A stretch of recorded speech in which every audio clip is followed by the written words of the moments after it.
Bonjour à tous, je suis Maëlle Journeau, chef de projet marketing chez ITsoft W4 et je suis heureuse de vous accueillir à ce webinaire sur le retour d'expérience de la CNAV organisé par ITsoft W4. Pour animer ce webinaire, je suis accompagnée de David Brichet, expertise achat informatique à la direction du pilotage technique et économique à la CNAV, et M. Jean-Luc Deminck, responsable département marché à la direction des infrastructures à la CNAV. Bonjour messieurs. Bonjour. Bonjour. Également accompagnée de Valérie Béziade, directrice du service professionnel chez ITsoft W4. Bonjour Valérie. Tous. Quelques précisions qui concernent le fonctionnement de ce webinaire. Lors de votre connexion, vos micros sont éteints et ce afin d'éviter toute perturbation sonore. Et pour la même raison, nous vous demandons de ne pas composer /6 car cela rallumerait vos micros. Pour optimiser l'interactivité, nous vous invitons à nous poser vos questions tout au long de ce webinaire via la fenêtre de chat située en haut à droite de votre écran. Nous répondrons à la fin du webinaire lors de la session de questions-réponses. Tout d'abord, un rapide coup d'œil à l'agenda de ce webinaire. Nous allons commencer par une présentation de la société ITsoft W4. Ensuite, Valérie Béziade nous présentera notre outil BPM qui fait partie de la suite SCPA for Customers. Nous ferons la parole à M. Brichet et M. Deminck qui nous feront leur retour d'expérience sur l'utilisation de l'outil BPM. Nous terminerons par une session de questions-réponses. On va donc commencer par une brève présentation de la société. Quelques mots. ITsoft W4 est un éditeur de logiciels français fondé en 1984. Le siège social est basé à Émargues dans le sud de la France entre Nîmes et Montpellier. Nous retrouvons dans notre siège social l'ensemble des équipes recherche et développement, ainsi que le support et une partie des équipes marketing et projet. Nous avons des bureaux commerciaux à Rueil-Malmaison, Rungis, en Angleterre et en Allemagne. Un réseau de partenaires en Australie, Benelux, Suisse, Brésil et Maghreb. Notre situation financière est saine, nous sommes bénéficiaires et avons plus de 7 millions d'euros de trésorerie. Nous investissons 20% de notre chiffre d'affaires recherche et développement. Nos solutions sont utilisées par plus de 650 sociétés dans 35 pays, ce qui représente 1 milliard de documents traités annuellement. ITsoft a fusionné l'an dernier avec la société W4, éditeur spécialisé dans les outils de BPM, afin de proposer une plateforme complète de dématérialisation et d'automatisation des processus clients et fournisseurs matérialisés par les solutions SPA, c'est Capture and Process Automation. Et nous allons aborder dans quelques instants. Je vais maintenant vous présenter notre offre en commençant par notre positionnement. ITsoft W4 est aujourd'hui la référence européenne des solutions de dématérialisation, de capture omnicale et d'automatisation agile des processus. Nous proposons une plateforme complète et intégrée comprenant les composants indispensables à la transformation digitale des entreprises.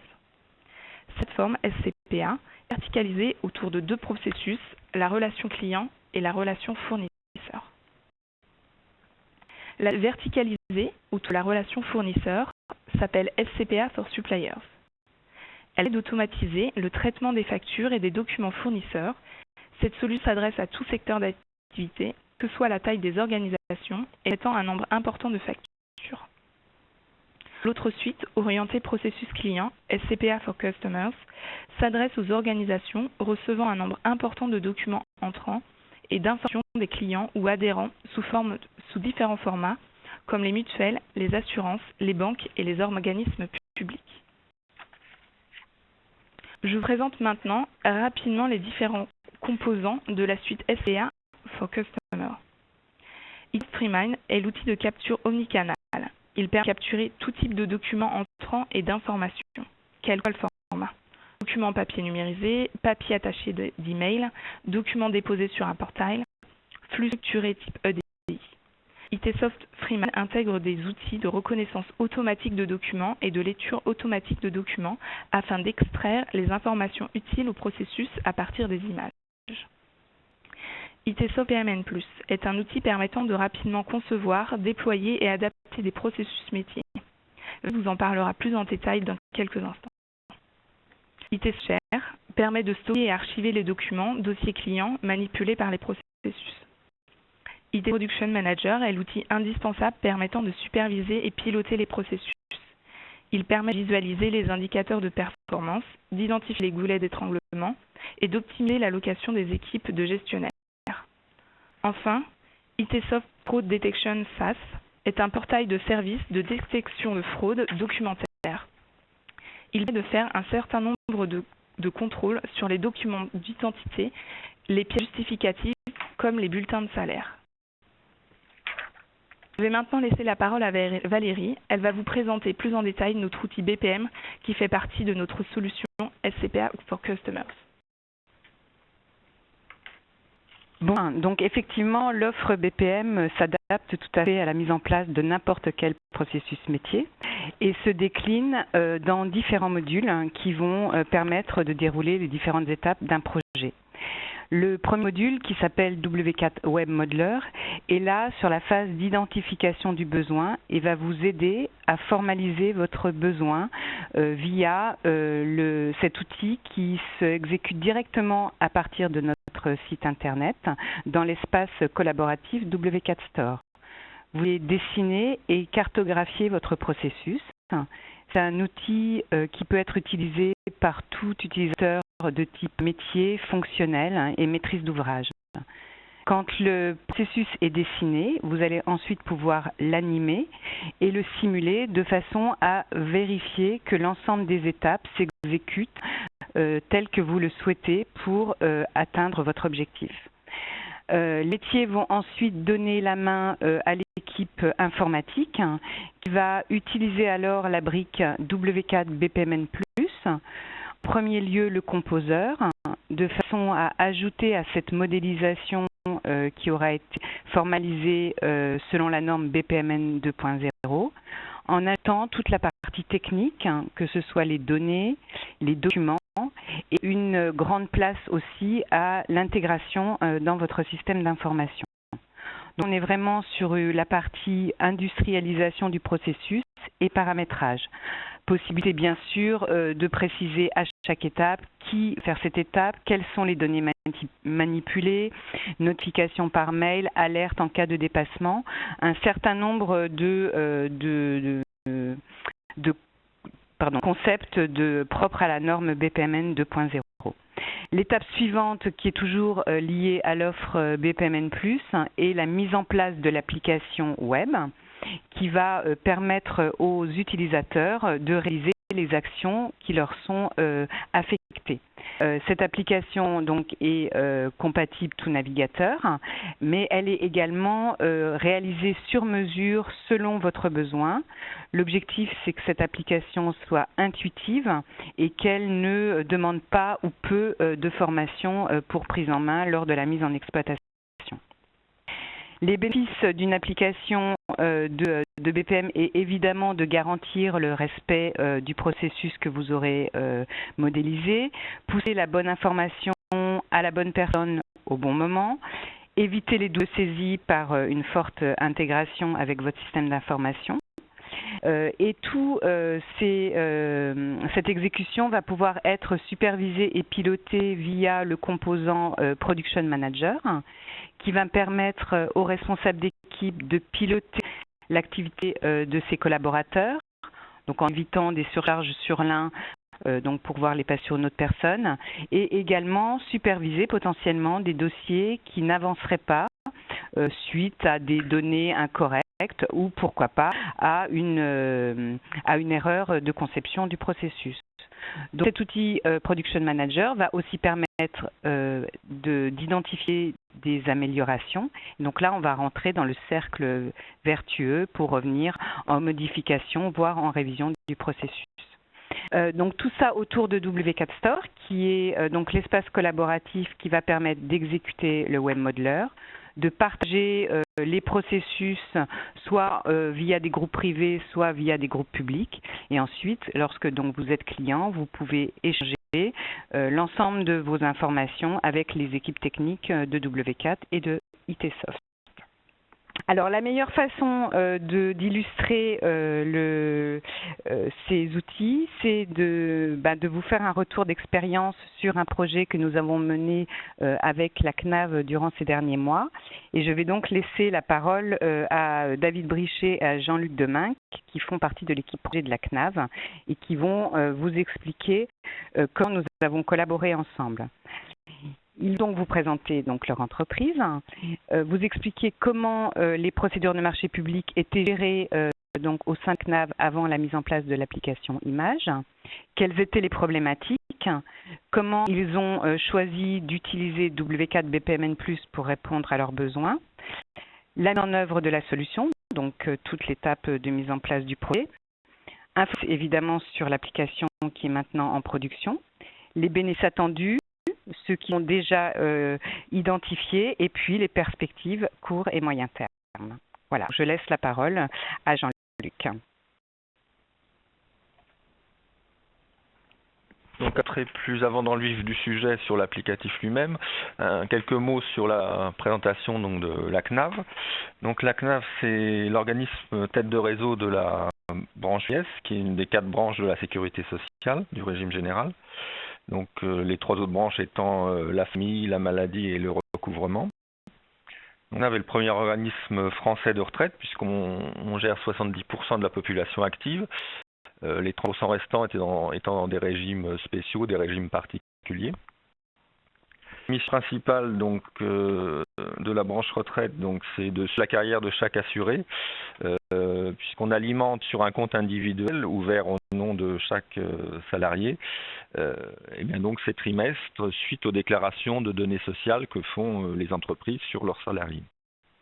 Ensuite, on accompagne l'assuré au moment du passage à la retraite, quand il va déposer son dossier de retraite, et pour caler donc son montant de retraite. Ensuite, le paiement mensuel de sa retraite. Donc tous les mois, on paye plus de 13 millions de retraités en France et à l'étranger, puisqu'il y a aussi ceux qui sont domiciliés hors territoire métropolitain. Et on a aussi une politique d'action sociale qui vise à favoriser le maintien à domicile des personnes âgées.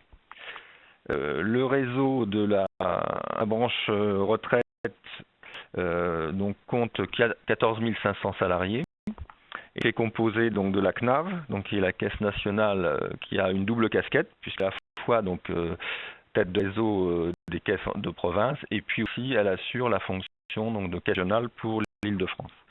Donc la CNAV même compte 3 500 agents. Ensuite, il y a 15 CARSAT, donc qui sont les caisses qui se trouvent en province, et puis on a 5 caisses pour l'outre-mer.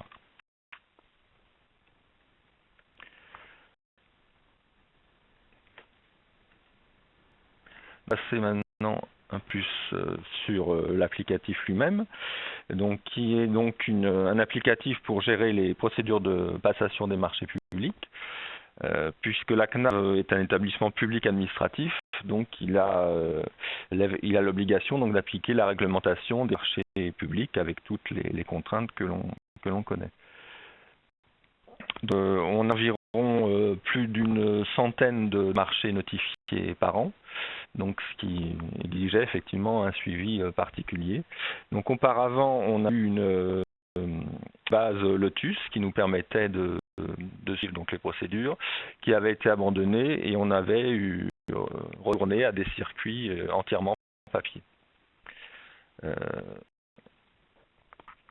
On avait cette note d'opportunité dont vous voyez le modèle qui, c'est une note qui décrivait l'objet, le contexte, le budget prévisionnel donc, de l'opération de marché lancée. Et cette note suivait tout un déroulement de signature, donc papier.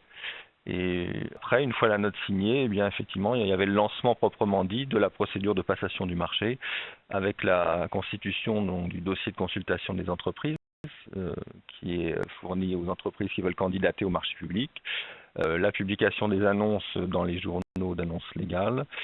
Ensuite, il y avait la phase d'analyse des offres et puis les opérations administratives jusqu'à la conclusion du marché et sa notification. Après, pour la partie exécution, on a par contre l'ANSI, un logiciel comptable qui suit tout ce qui est facturation certification du marché.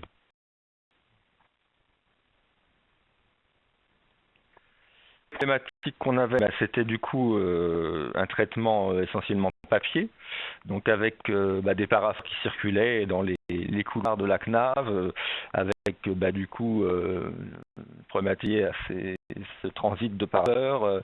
Les secrétaires étaient obligés donc de suivre où en était le parapheur, parce qu'il y avait dans la validation de la note d'opportunité, il y avait plusieurs directions qui intervenaient, qui nécessitaient donc de valider, de signer cette note papier. Notamment, on intervenait aussi sur 2 sites, puisque les directions de la CNAV sont décentralisées donc sur le Paris, mais aussi il y a plusieurs directions sur Tours. Donc ça s'agit à ce que cette note papier transite jusqu'à Tours pour être signée. Donc dans le processus achat, effectivement, il y a de nombreux acteurs qui interviennent.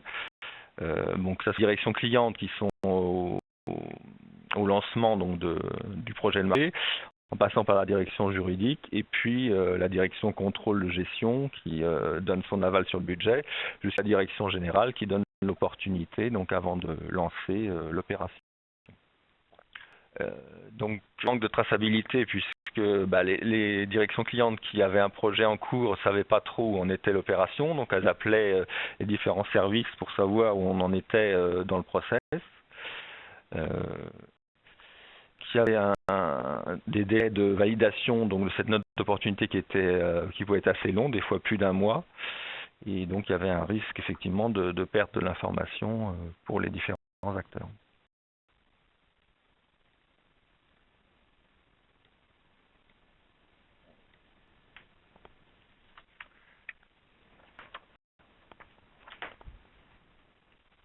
Soft W4.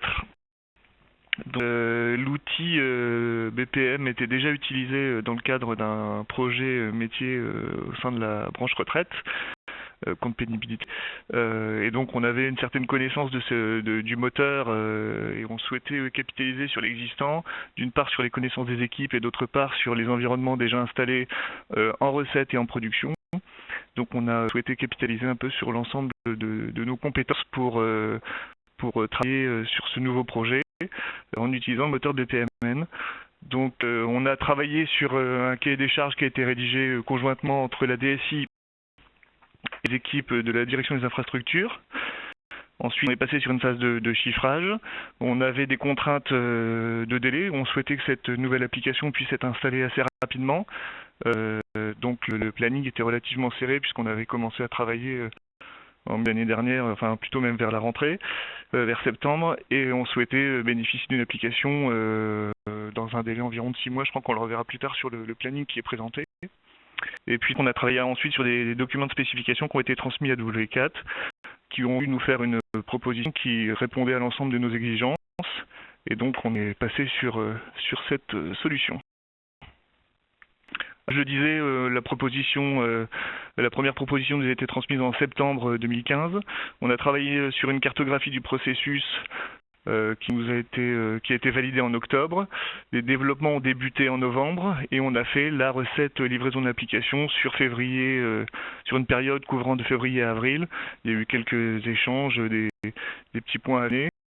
Avec une installation donc tout d'abord en environnement de recette qui était plutôt vers fin février, et on a installé la première version sur la production en mars.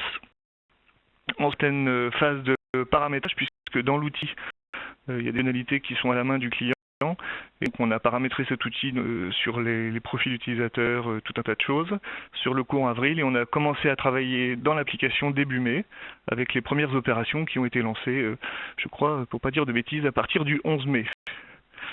Le déploiement ensuite sera progressif puisque dans un premier temps ce projet est porté par l'ADI et la DSI de la CNAV. Donc on va faire une phase de déploiement progressif sur juin pour ces directions, et des autres directions seront déployées à partir de cet été, puisqu'il y a un certain nombre de directions à la CNAV qui seront concernées par cette application. Donc, clé pour la mise en œuvre de cette solution. Donc, il y a eu à peu près un chiffrage sur 113 jours de projet pour la partie W4. Pour la NAV, on avait donc des chefs de projet, donc Jean-Luc Deminck et moi-même, et 5 personnes au comité de pilotage. Et le projet d'ITsoft était composé de 3 personnes.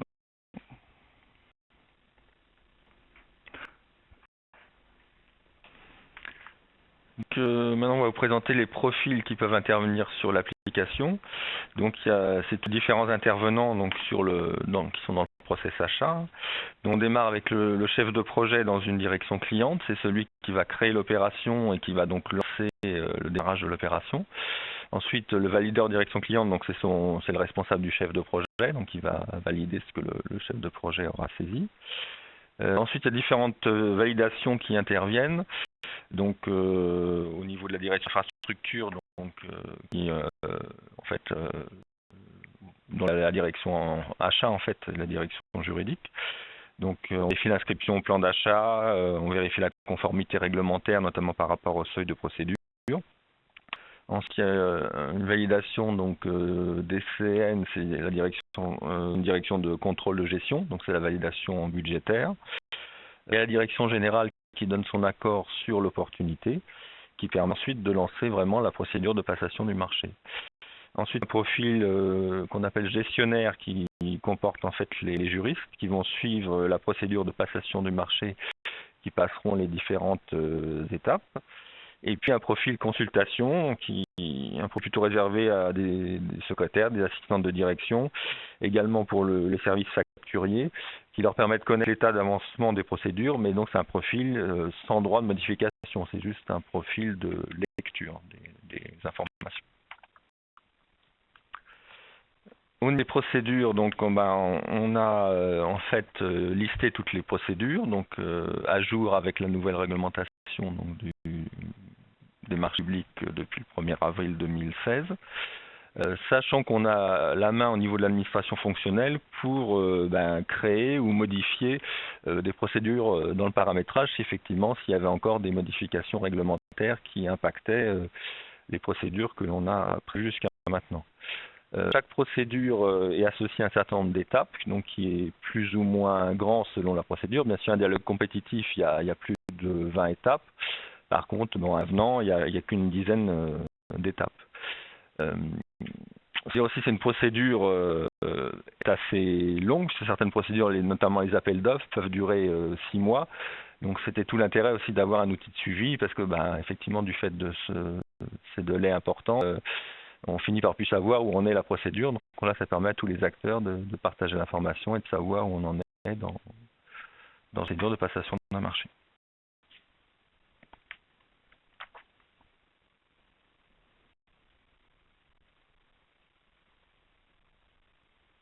Donc, on a maintenant un petit focus sur la solution. Donc, on a un diagramme qui nous a été présenté par W4, qui remet en fait l'ensemble des spécifications techniques que nous avons transmises sous forme d'un schéma représentant l'ensemble des étapes du processus. En fait, on a 2 processus en fait dans l'application. Le premier, donc, comme on l'expliquait au début de cette présentation, le premier qui est caractérisé en bleu, qui sont de l'opération en fait la note d'opportunité, et le deuxième processus qui lui concerne la gestion des grandes tâches jusqu'à la notification marché ou de l'opération, puisqu'on, comme vous l'avez vu dans le slide précédent, on a également intégré des procédures d'achat qui sont inférieures au seuil de déclenchement d'une mise en concurrence pour avoir un suivi de l'ensemble des procédures lancées au niveau des achats de la CNAV. Le processus de validation, on a toutes les étapes qui sont représentées, et puis on peut cartographier les différents circuits avec des retours arrière, des possibilités d'abandonner. En fait, toutes les fonctionnalités de l'application sont représentées sur un schéma, ce qui permet d'avoir une visualisation assez directe sur le fonctionnement de l'application. Donc nous, on a la même chose sur la deuxième partie du processus, c'est un zoom sur la partie qui concerne la gestion administrative et la notification. Donc en tout, sur l'application, nous avons 23 étapes. Donc les procédures les plus simples utilisent 4 étapes, je crois, et les procédures les plus complexes utilisent pratiquement toutes les étapes. Donc la solution se présente de cette manière. Donc là, vous voyez que la corbeille est vide puisque j'ai traité toutes mes tâches bien travaillées. Et donc il n'y a plus de tâches en attente. Puis là, c'est la grille des tâches qui apparaît. Et vous avez sur la gauche un menu qui présente l'ensemble des fonctionnalités de la solution. Là, on a une vue administrateur fonctionnel.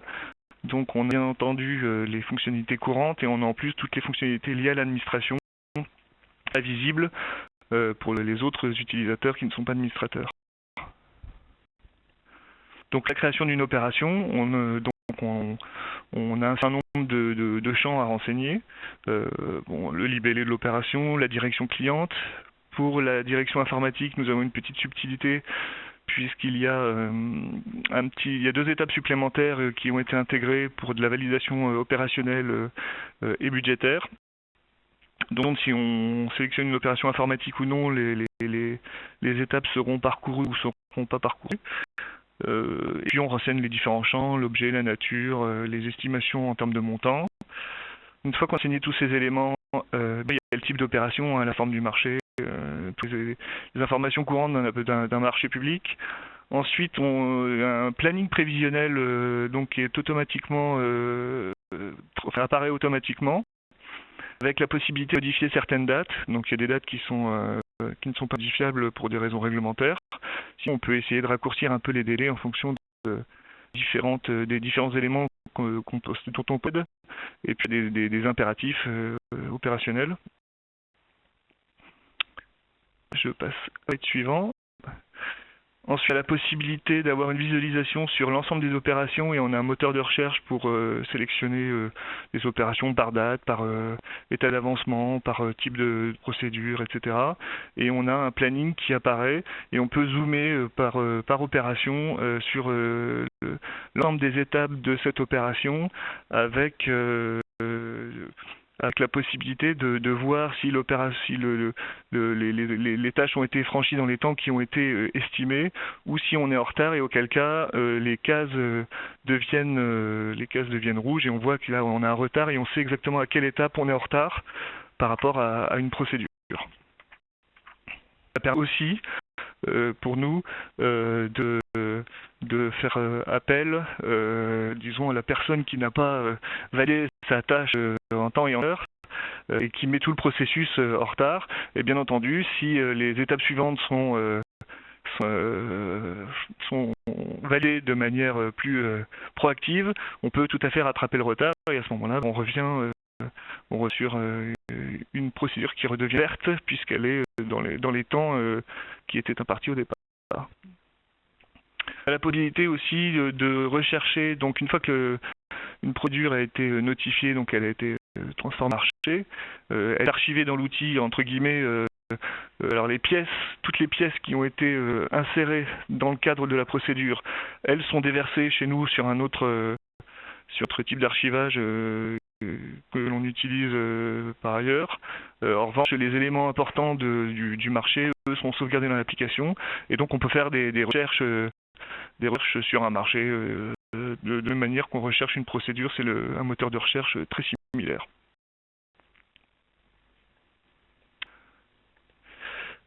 Pour les bénéfices, je laisse là Jean-Luc.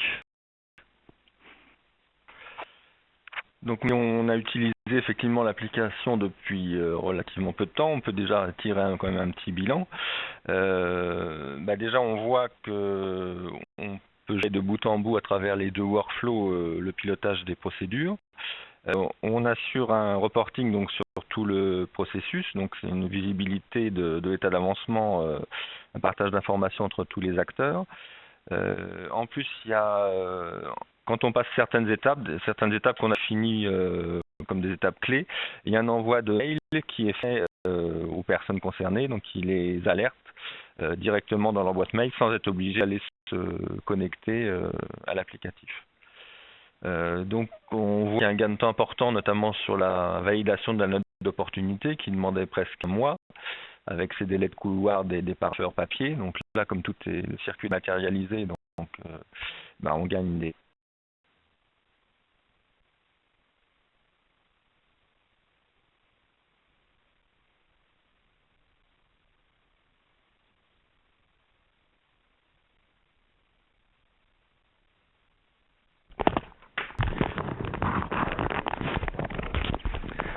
On a la pression du circuit papier. Donc on s'inscrit dans le processus de dématérialisation croissante de la procédure de passation des marchés. Il y a un partage d'informations entre les acteurs, avec aussi une visibilité sur les documents joints, puisque quand on crée une opération, on peut joindre des pièces Word ou PDF, et après les différents acteurs peuvent les visualiser. Donc un applicatif qui est très visible en interne, puisque le process achat est suivi au niveau de la direction générale et est de plus en plus suivi dans le cadre des plans d'économie de gestion que l'on a comme toutes les administrations. Et puis on a pu noter déjà une satisfaction des premiers utilisateurs, déjà lors des tests de recettes, et puis lors du démarrage, les gens qui ont créé les premières opérations, donc ont trouvé l'applicatif simple, ergonomique. Et puis nous, au niveau des chefs de projet, on a eu un bon accompagnement de l'équipe d'Xsoft W4 qui a été très réactif à nos demandes.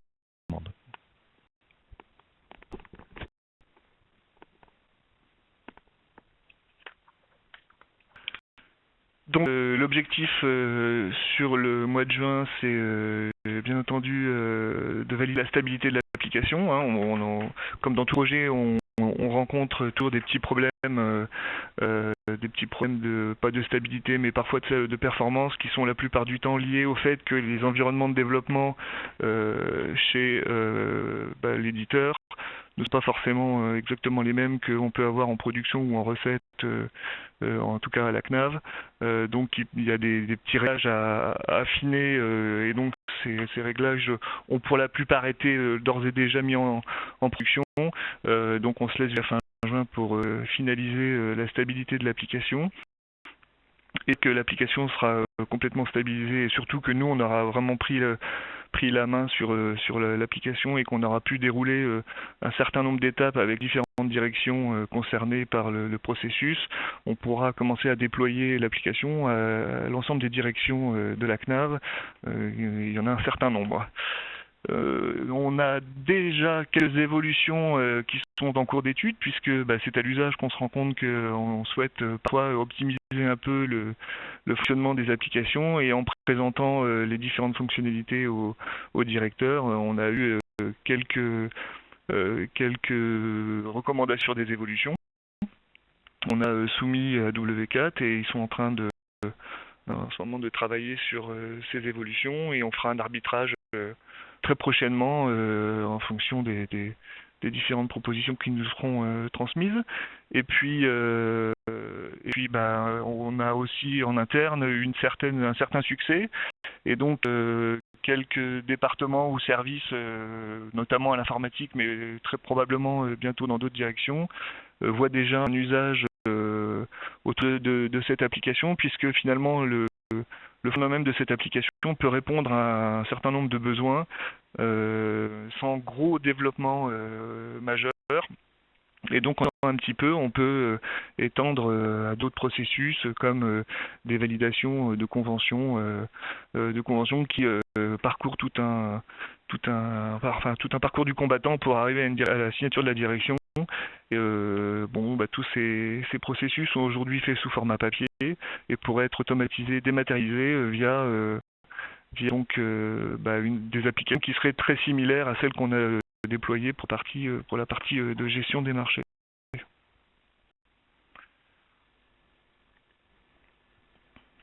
Merci messieurs pour votre intervention. Avant de passer à la session de questions-réponses, je vous propose de vous présenter les prochains rendez-vous Itesoft W4. Donc d'abord, notez bien notre prochain BPM speed testing du 4 juillet. Nous vous proposons de tester en WebEx lors d'une session d'1 heure votre processus sur notre outil BPM. Vous pourrez également nous retrouver sur différents salons. Le salon Solutions les 20, 21 et 22 septembre sur le stand C14 à Paris Porte de Versailles. De la convention USF les 12 et 13 octobre à Nancy. Et enfin, lors de la journée secteur public 2016 organisée par le CXP qui se déroule le 8 novembre au centre de conférence Étoile Saint-Auré à Paris. Si vous souhaitez avoir plus d'informations sur l'ensemble de ces événements, n'hésitez pas à nous contacter via notre site internet itsoft.com. Maintenant, nous allons passer à la session questions-réponses. Donc, la première question, je ne sais pas si M. Brichet, M. Demingue, vous pourrez peut-être y répondre. Donc, en cas de modification réglementaire, comment faites-vous évoluer les données de procédure? Comment cela se projette-t-il dans le planning des tâches? Donc au niveau de l'administration fonctionnelle, on a donc la main pour créer des nouvelles procédures, modifier au niveau des étapes. Enfin, on a toute la liberté de pouvoir le faire sans l'intervention de W4. Merci. Seconde question, une personne nous demande, dans son établissement, certains actes sont signés par un contrôleur d'État qui ne fait pas partie de l'établissement et donc du SI. Est-ce possible d'intégrer ces tâches de validation, de contrôle de signature dans le workflow? Effectivement, nous aussi on a un contrôleur d'État donc qui dépend du ministère des Finances, qui est donc extérieur à l'institution, et donc on pourrait, effectivement, s'il le souhaitait, lui donner des droits dans l'applicatif. Alors après, au niveau de l'intégration par rapport au SI, ministère des Finances, ça je sais peut-être plus... En fait, l'ensemble des utilisateurs de la CNAF sont directement synchronisés avec l'annuaire Active Directory, je crois. Et donc là, dans ce cas-là, on peut aussi rajouter des utilisateurs qui ne font pas partie de cet annuaire et qui pourront se connecter sans problème à l'application, sous réserve évidemment que l'application soit disponible vers l'extérieur pour cette personne. Je me permettrai de compléter en disant que effectivement on peut ajouter des utilisateurs puisque, comme l'a dit Valérie, on fait appel à l'Active Directory, donc on a créé un groupe AD dans lequel on a intégré l'ensemble des utilisateurs qui sont censés accéder à l'application. Les droits sont gérés au niveau de l'application, les droits sont gérés dans l'application, c'est-à-dire qu'on donne les droits des différents utilisateurs au sein de l'application, donc on a la totale liberté par rapport à ça. En revanche, si dans le processus on souhaitait intégrer une nouvelle étape qui correspondrait justement à une validation contrôleur d'État, il faudrait là passer par, en tout cas dans un premier temps, par W4, puisque nous on n'a pas d'équipe développeur sur le BPMN dans nos équipes, et c'est peut-être un axe que l'on va étudier très prochainement, mais en tout cas dans un premier temps il faudrait demander à l'équipe W4 d'intégrer une nouvelle étape complémentaire dans le workflow qui permettrait d'avoir un certain positionnement du processus, une validation contrôleur d'État spécifique. Merci. Autre question, comment assurez-vous la confidentialité, notamment sur la phase d'analyse des réponses?